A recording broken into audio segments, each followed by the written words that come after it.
Good morning, HMS 7. It's great to have everyone back here on a Monday that are in person, and those of you that are at home, we'll see you on Tuesday.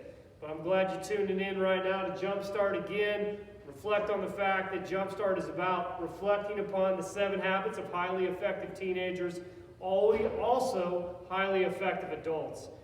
If we can recall from last week, habits are something you repeatedly do. Habits are something you do daily. If you practice good habits, it stands to reason that you're going to be successful. Practice bad habits and you won't be successful.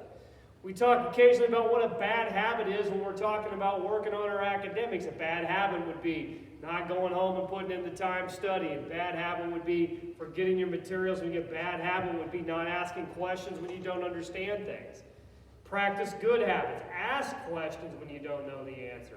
Find a time and a way to ask those questions.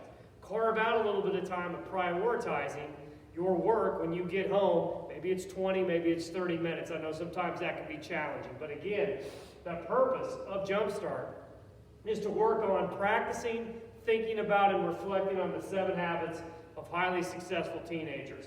We've talked about being proactive, putting first things first, beginning with the end in mind. As we've rotated into December, we work into the win-win philosophy. Again, all of these habits, things you practice, you can do them all together. We like to focus on them, one in particular, during certain months. In December, we focus on win-win. We'll also do so in January because both months are a little bit shorter.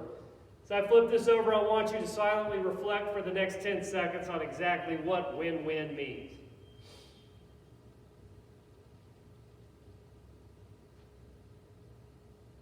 Again, hopefully you remember that win-win is one of those life philosophies, that there's an abundance of everything out there and that we can all win in certain ways. By helping other people out, we win. We not only help other people out, we help ourselves out in the process. Just think about what it feels like when you help someone else out. I think if you reflect on that, you would understand that when you do something for somebody that helps them out, you also feel good. It creates a positive energy within inside of you. It makes you feel good as well. You know, I'm just as competitive as the next person, but sometimes competition can be unhealthy when we use it to define who we are as a person. Again, when you're winning and losing, practice the win-win philosophy. You play a competitive game, both teams get better. At the end of it, shake the other team's hand, and say, good game. I appreciate the fact that you guys worked hard and you got us better. It's a useful life philosophy because it does unlock the power of resilience. Resilience is a big word. Resilience simply means don't give up. Finding ways not to give up is what resilience means. Talked about the story of Alex Scott last week as an example of win-win. Our story this week is going to come from a very unique place, and this is a prison. This is a prison inside in San Francisco. They created a program with middle school and high school kids called Brothers in Blue. And they do a reading program with prisoners in San Francisco prison. And in this story here, the prisoners here, the young man in the middle by the name of Sly, is his name, could not afford the tuition to the private school that he was going to. He had been a member of this group here of people that had made some bad decisions in life, but had decided to turn themselves around. And Cy could not get the money for the tuition to private school and to the college he wanted to attend. When the prisoners that he was working with found out about this, they raised the money with inside the prison. They get paid, as little as 25 cents a day. So you got to think of the undertaking it took to raise $30,000. I'm going to repeat that one more time. They raised $30,000 within the prison system to make sure the young man there in the middle could continue on with the private school tuition he had and to go to college. That is a prime example of a win-win.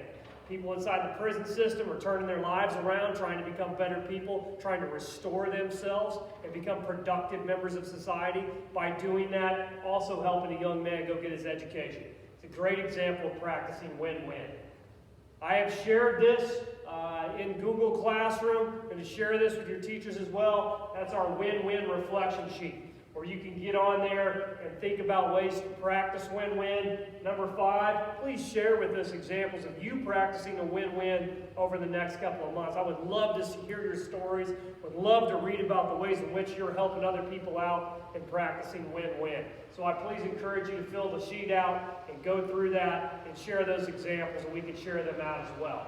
Last thing, the goofy guy up there in the middle on that picture right there, we got a little contest going on. For $1, you can get 2 pieces of tape, and you'll be able to duct tape not only myself, but Mrs. Evans. She was a little intimidated of having her picture shown up here. She requested that I not put it there. So we just have me up there. Fake news. Yeah, she's saying it's fake news. Anyway, if you donate, you go through Miss Yoder here. Donate $1, get 2 pieces of duct tape. You get a chance to duct tape us to the wall on December the 17th. Those lucky people getting to do that. Again, all those proceeds will go back to the building, and we'll get that back into your hands in some form or another. We love you guys. Have a great Monday. Can't wait to see you around.